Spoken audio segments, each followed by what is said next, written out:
Hello and welcome to the InNews series of Drishti IAS. I am Ritu and today's session is about India-China Special Representative Talk and what's special in this talk. And this session is important for you GAs 2 perspective. Moving towards the points of discussion part. So first of all, we are going to discuss the news and we are going to discuss about the highlights of this particular meeting, and then we are going to discuss about practice question for prelims. Before that, you have to like, share and subscribe to this channel. Moving towards the news part. So before moving to the news part, I want to make you an important announcement. Drishti IAS has been shifted to the Noida and our new classes and our new address is C171/2 Block A, Sector 15, Noida, Uttar Pradesh, and this is our contact number 9311406440 and nearest metro station is Noida, Sector 15. So coming to the news part. So news is that after 2019 there was a talk of special representatives from India and China, and from Indian side Ajit Doval has participated and from Chinese side Foreign Minister Wang has participated. So we are going to discuss about that, what's the highlights of this particular meeting and why this meeting is crucial, because after 4 or 5 years we can see such kind of discussion between India and China, and we can consider it as a positive sign into their conflict and cooperation type of relationship, and this is a step towards the cooperation. So in this particular talk there was a lots of discussion on the boundary and cultural heritage and how to strengthen our economic ties. So this is not just related to the boundary dispute.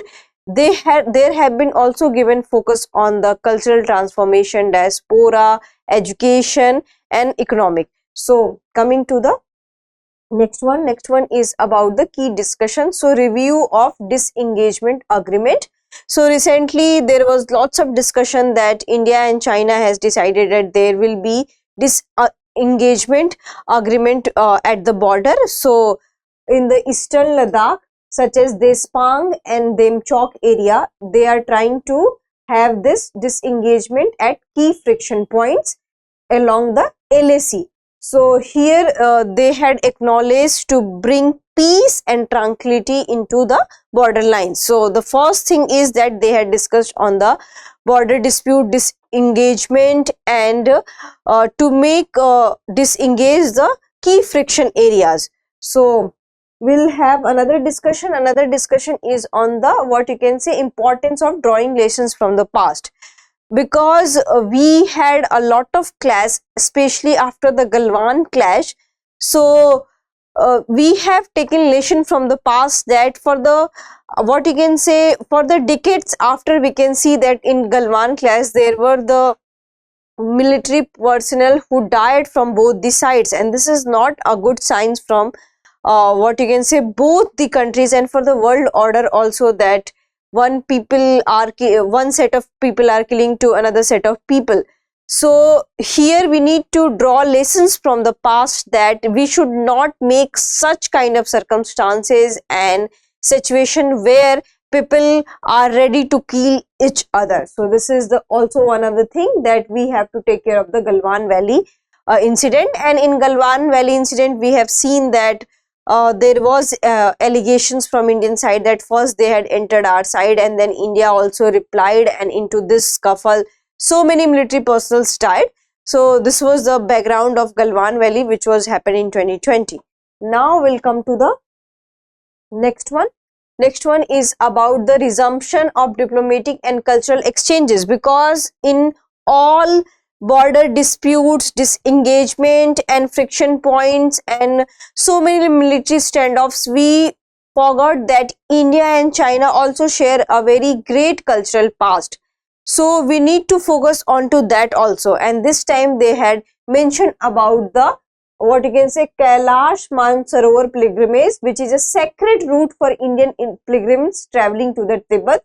So we need to extend cooperation to make this workable, and also data sharing on trans-border rivers. So we need to ensure transparency in river flows to prevent disputes border trade, so we need to also work on to the border trade, reviving economic activities in the border regions. So these are the highlights of that. Here we have taken that border trade, we have given focus to the border trade. Here we have given focus to the rivers, so that we can share each other's knowledge, and also the cultural exchange, because amid intentions we can see that we had forgot our cultural roots. So here revival process has been started in terms of the culture, economic and border.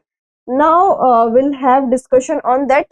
What are the 6-point consensus? So Chinese side has said that there was a declaration of 6-point consensus, and in that consensus they had discussed about the peace, they had discussed about the what you can say tranquility around the border regions, the trade around the border regions, cultural exchanges. Though India has not explicitly discussed about the 6 consensus and it has not named 6 consensus, but more or less India has also agreed to all over these agreements. So this is about the 6 consensus at this talk.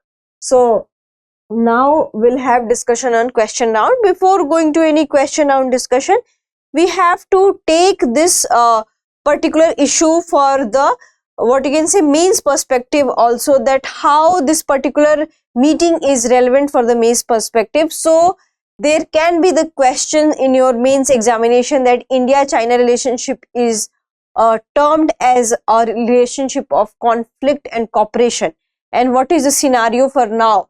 What would you like to comment on to this particular thing? So you have to tell and you have to briefly say that yes, we do agree that we share the conflict and cooperation relationship, and after that we can see that our trade relation worsened.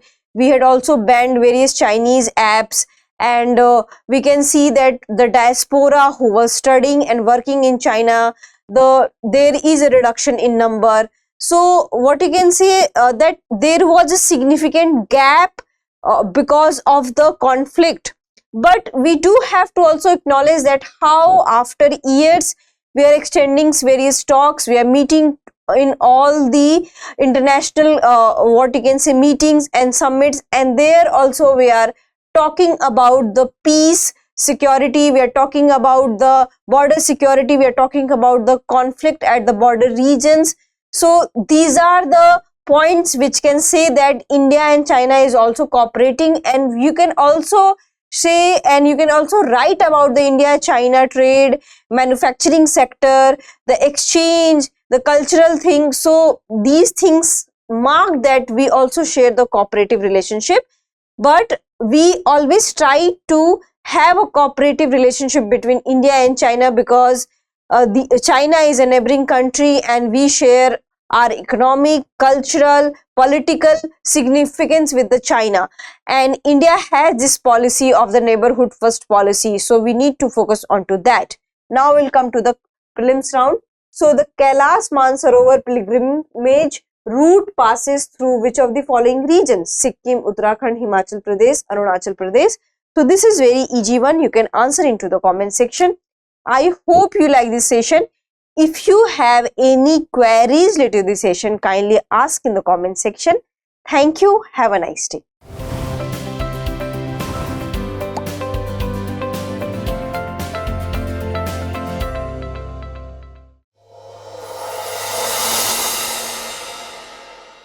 For more informative content, like, share and subscribe, and do not forget to press the bell icon to get the notifications.